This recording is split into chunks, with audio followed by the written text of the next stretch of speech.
the stupidest book. Look, this one's even dumber. They make me mad. The people who make these books don't know anything about Indian people. Well, everybody's trying to be a July Indian, a July Indian, a July Indian. Everybody's trying to be a July Indian when we've got the real ones right here. My name is Lisa. I'm Cayuga. And my name is Jamie. I'm Ojibwe. The Cayuga and Ojibwe are two of the Indian nations that were in this country way before the white people came. I met Lisa here in Toronto at a special summer program for Indian kids. There are programs like this all across Canada at places called Indian Friendship Centres. Some of the kids in this program, like Charlene and Kathy and Daryl, live in Toronto. They're Ojibwe, and some come from towns like Cobourg, where I live, and Orangeville, where Robbie's from. Robbie's Ojibwe too. And some of us live on reserves.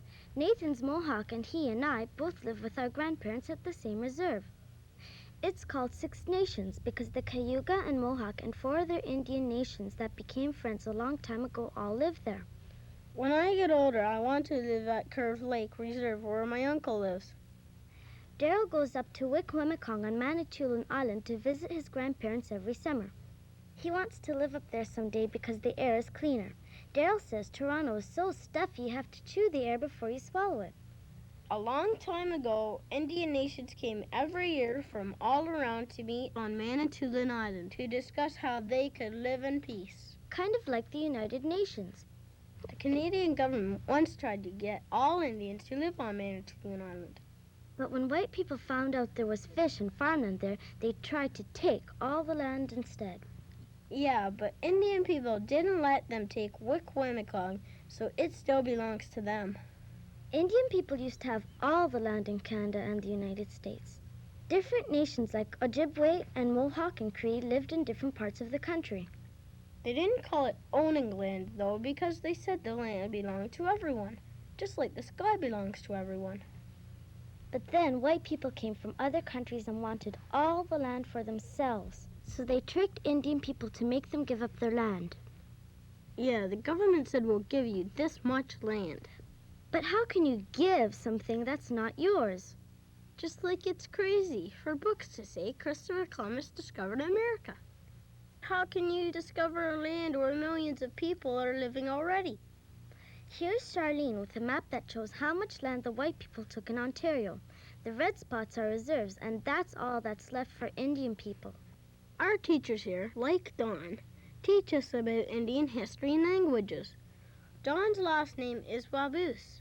That means rabbit in Ojibwe. We also learn how to do traditional dances. And drumming for special ceremonies. Sometimes the elderly people who live next door come and talk to us about the old ways. Anyway, one day we were learning new words in Ojibwe from an ABC picture book. And we found I's for Indian. That made us all mad. Like books don't say I's for Italian. No, they say I's for igloos, insects, inkwells, and Indians. Like Indians are things instead of real people. We got some more books from the library and found lots of dopey pictures of Indians. And of kids and even animals playing like they were Indians. And with pictures of people wearing feathers. Whooping and jumping. Or sneaking around. No wonder other kids don't believe we're really Indians when we tell them. Yeah, they expect us to run around dressed like these crazy pictures. And saying how and ugh. But Indian people don't do that. That stuff was just made up by people who make silly cowboy and Indian movies. And make untrue books like these. Yeah, 'cause Indian people never look like this. And today, most of us never dress like this or wear feathers. Except maybe for special times like ceremonies. But kids never used to wear headdresses, only grown-ups. And they had to do special good things for their people before they earned the right to wear them. Each eagle feather and each decoration stood for some special thing they did. So we learned it's a stereotype when TV and books show Indians always wearing feathers. Or always wearing the same kind of headdress, 'cause only some nations like the Dakota wore headdresses like that. There were hundreds of Indian nations and many kinds of headdress. This one is Cree. Here's one from British Columbia. And this is Chipewyan. There are lots more. Robbie noticed that the books keep showing teepees, like that's the only kind of house Indians ever lived in. But teepees were only used by Indian people in the prairies. Other native nations had different houses. Like most of our great-great-grandparents and all the Ojibwe lived in wigwams made of bark. Nathan's and my great-great-grandparents and other Iroquois nations lived in longhouses. And here's the inside of a large hida house. Some Inuit who live way up in the Arctic still know how to build houses out of the snow in the winter. Even if it's freezing cold, they keep warm inside. But in the summer, they live in tents. Most native people today, though, live in houses like everyone else, even in the Arctic. Nathan thought it was dumb how the books called Indian babies papoose. Indian babies should just be called babies. Just like native women should be called women, not an awful word like squaw.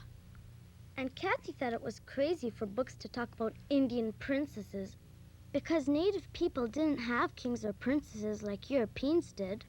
No, because everyone decided together who the leaders would be. They had to be very brave or very wise. If they stopped being good leaders, we'd just pick different leaders. Women were leaders too, just as some are today. Some of these books make believe that all Indians look the same. Or have red skin, but whoever saw a red Indian in real life? Lots of books show animals with feathers and with dopey names. And look, this book says, fierce Indians fought cowboys in great desert spaces. Lots of movies and books say Indians were mean, always fighting and scalping. They never tell how white people paid lots of money to other white people if they murdered Indian people and brought in their scalps. They wanted Indian people killed so they could take away our land. That's why we fought the pioneers. We were trying to keep our country from being stolen. Sometimes I wonder how it would be if we just let all those pioneers starve to death. Instead, we taught them how to grow corn and potatoes and make canoes and snowshoes and all kinds of things they needed. But these books don't say that. They're really just making fun of us, and that's not fair. No wonder some kids say mean things when they find out we're Indians. Our teacher says it's not their fault, though, because they're getting it from books and movies. Look, here's more mean-looking animals supposed to be Indians. And making fun of our pipes. Some pipes are just for smoking, but other pipes are sacred and have religious meanings. We don't poke fun at other people's religions. This book makes fun of our dancing. When we dance, we don't just jump around. We learn special steps for special dances, and it's hard to learn them right. Our dances have religious meanings too. I love going to powwows. Sometimes there's a dance that everyone can join in. Powwows are a time to dance and talk and be together. And remember important things our grandparents taught us. Like being respectful of creation and not polluting it. And being kind and sharing with other people. Sometimes at powwows we talk about the future and how to get the government to keep its promises. Like Jamie has an uncle who lives in the Yukon. The government told the Indian people there they could have the land forever and ever. Yeah, but now companies are going in for oil and gas, mining and all sorts of things. And there's a reserve in northern Ontario that always had lots of good fish. But the government let a paper company pollute all the rivers, so now the fish are full of poison.